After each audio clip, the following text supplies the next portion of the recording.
I'll try to stick to the time there. There's plenty of great seating up front if you would like to move up, or if you're comfortable there, that's great too. So I'm going to talk about a lot of things, but one of the observations I've made at the conference so far is we've talked a lot so far about how to gain deep, meaningful insights with a bunch of new, cool methodologies, whether it be neuroscience or mobile, gamification. I also heard this word called diarification yesterday that I'm still trying to figure out. But a lot of great methodologies to create insights. One of the themes that got a little bit of attention yesterday was this notion of relevance in the consumer insights industry. And I'm really going to spend a lot of time talking about that, that theme here, as well as some of the other things mentioned. And for us, relevance looks like being a bigger part of the conversation more often when decisions are being made. And the way I'm going to attack relevance today is to talk about why kind of this relevance issue exists in our mind. I'm also going to talk about what issues we have when we're not as relevant. And then I'm going to talk about kind of the tool set that we have available to us today and how that causes some issues with us being a bigger part of the conversation. And then I'm going to walk through a case study on concept optimization to kind of prove the point of what it looks like to be a bigger part of the conversation in that context. So with that, this is my clicker, I believe. So 11%. Any ideas on what this number means?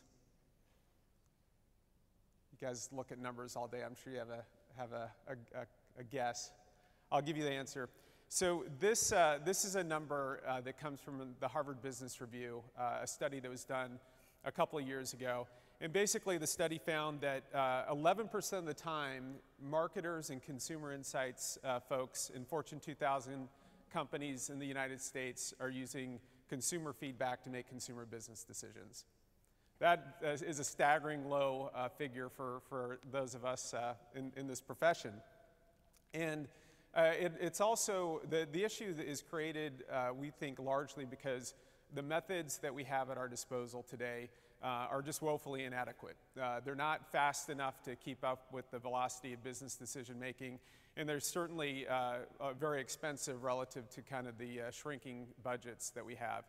Now, we've seen this being a very acute issue in the United States where we've been for the last 3 years, but as we've started down this journey of going international, our US clients, at least, believe that this issue is even more acute on an international stage.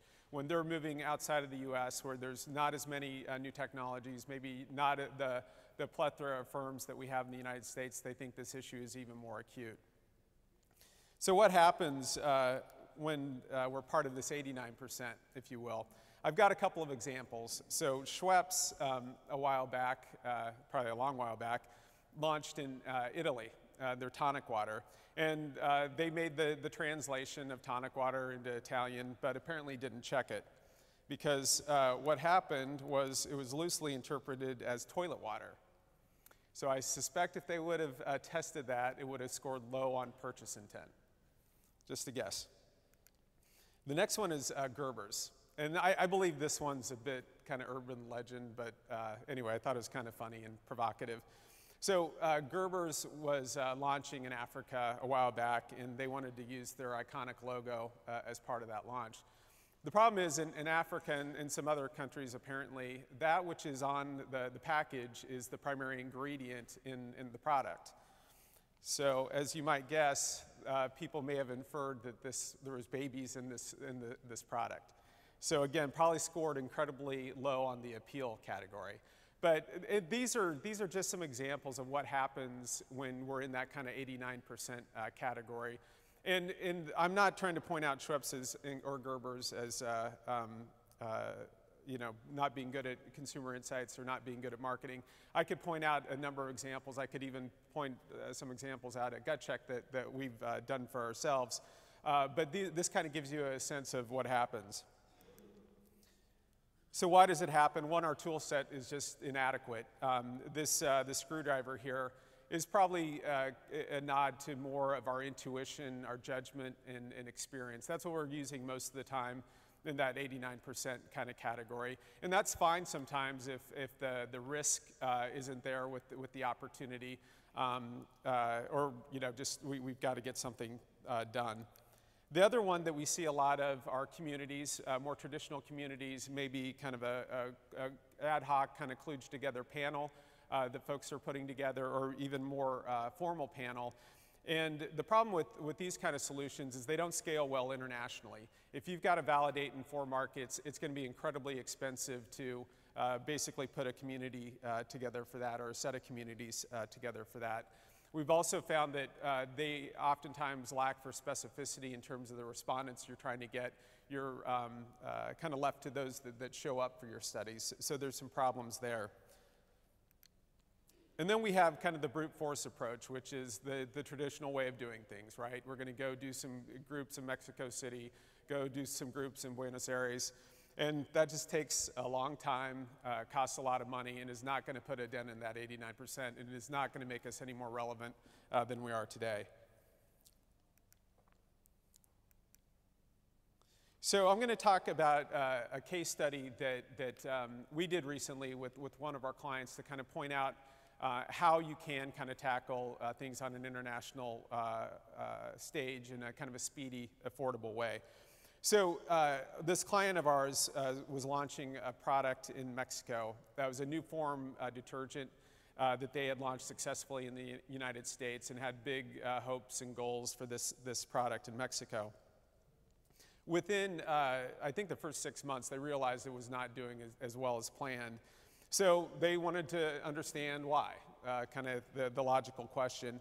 What they really wanted to understand, though, were what were the motivation and barriers for folks. For those that had purchased the product, what were the motivations and barriers to not do that repeat purchase? And they had an inkling that there was something wrong with the packaging. Were the features and benefits being communicated clearly? Was the value proposition being communicated clearly? And they wanted to test for that. I should point out, when they looked at their toolkit for this problem, their alternative was to do groups. And so they would have to go to Mexico City to do these groups. Probably would have taken a couple weeks to set up these groups. This particular client is located in Venezuela, so she would have had to take a couple of weeks out of her life to do this, so significant opportunity cost. And just given time was of the essence, it wasn't really practical for them. So they came to us, and we practice what we call Agile market research, which has been a kind of a topic of conversation the last couple of days. For us, it's a bit of a state of mind, but we also have methodologies around this. And in this particular case, we set up the study in terms of a couple of days. On the first day, we wanted to ask a lot of questions about general category kind of perception. We also wanted to understand kind of general perception around motivation and barriers as it related to this product. And then based on that first day of questioning, we're going to have some learnings. In an iterative fashion, we went back to our client after the first day. We figured out what questions we ought to ask the second day to really unpack some of these issues around features, around value proposition. The other thing we did is we had a very specific recruit. This was not a Gen Pop audience. We were looking for about 30 folks, native folks that spoke Spanish. We were looking for a younger demographic. This was a new form product, so they needed to target younger folks that weren't bound to tradition like their parents or maybe grandparents were. And then again, we needed a mix of those, or a quota of those who had both used the product and those that hadn't. And then finally, speed was critical. We turned the study actually around in about 5 days, all the way from discussion guide development to fielding to analysis and reporting. It says 10 days here because my marketing group wanted to set expectations the right way, because this 5 days was a bit of an unnatural act for us, but we can do it in a pretty speedy way. So what did they learn? The first thing that they learned, which I think was pretty interesting, is that when you're dealing with that demographic 18 to 30, you've got a lot of different kinds of people in there. If you're married with kids, you're going to do larger loads of laundry than if you're a single guy. And therefore, they wanted to create a product that had different form factors to meet those different needs. And that was one of the insights they took away from this project, that they needed to do that. The other thing is that the cost savings wasn't very clear. This was a bundled product that had basically 3 products in one. But they didn't establish that very well, and they didn't really kind of illuminate the economic value proposition to the customer. So it was confusing, and they needed to do a better job of that on pack. And then finally, this is a market that cares deeply about effectiveness. So they wanted to understand how this bundled product would compare to using these individual products on their own. Was it going to do as good a job? Now, some of you might say, well, wow, that's not very interesting, Matt. You know, you could get that information a lot of different ways. But the point here is that they wouldn't have gotten this information most of the time. They would have been part of the 89% where they wouldn't have done this work, and the product would have continued to fail. So what I'm arguing is that when situations like this arise, there's now kind of an emerging tool set where you can kind of solve for these problems. We walked through this a bit. You know, we believe that we have part of this tool set filled out.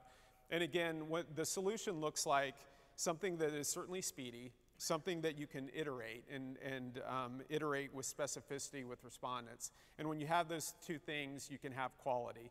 And then something that's affordable. And that's really kind of, I think, what this emerging ecosystem looks like.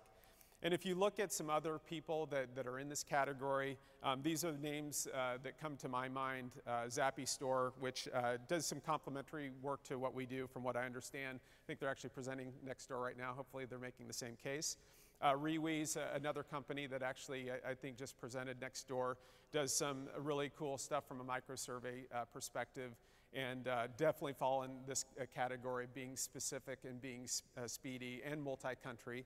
And then Google Consumer Surveys, of course. These are just but a few, but I would argue that if you have a need like this, if you find yourself in that kind of defensive crouch when your customer's coming to you and saying, I need something tomorrow, will you help me? Look to one of these vendors and ask them if they can help. Because what will happen is if you can answer that question for your customer, they will come back time and time again. That's what we've found. And when you do that, you look like a hero. And that's, I think, what we're all about at the end of the day. We're about making our consumer insights customers look like heroes. And again, I can't emphasize this point enough. We've worked with enough customers now that when we're able to address that 89%, where otherwise they wouldn't have been able to address the research and they wouldn't have been relevant, when they can do that, they look great in terms of their peers and their companies, and they keep coming back for more to do more and more work with them. So with that, I'll go into Q&A.